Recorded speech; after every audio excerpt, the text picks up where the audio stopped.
আমার একটা বাড়ি হোক,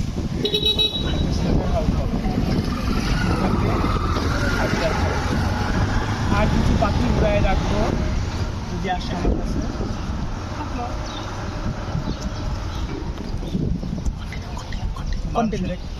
কন্টিনিউ মানুষের একটা কমন ব্যাপার আছে যে তুমি কেন কুকুর খেতে দাও, আমাদের দাও না কেন? তা আমার কলিগ বলে কি আমি তো ওদেরকে কেক খাওয়াচ্ছি, আপনি খাবেন? আরেকটা আরও ভাজি বলে যে মুরগির মাথা টাথা খাওয়াচ্ছি, আপনি যদি খান তাহলে নিয়ে যান। আমি ওদের কাছে হাতে পায়ে ধরি সারাক্ষণ যে ভাই এইভাবে রাস্তাঘাটে বলিস না, একা তো থাকিস, কখন যে 4-5 জন এসে তোকে পেটাবে।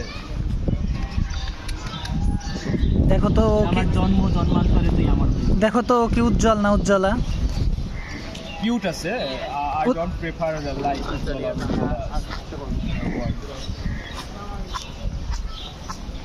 She is cutie. She is cutie. Cutie থাক বাবা। মা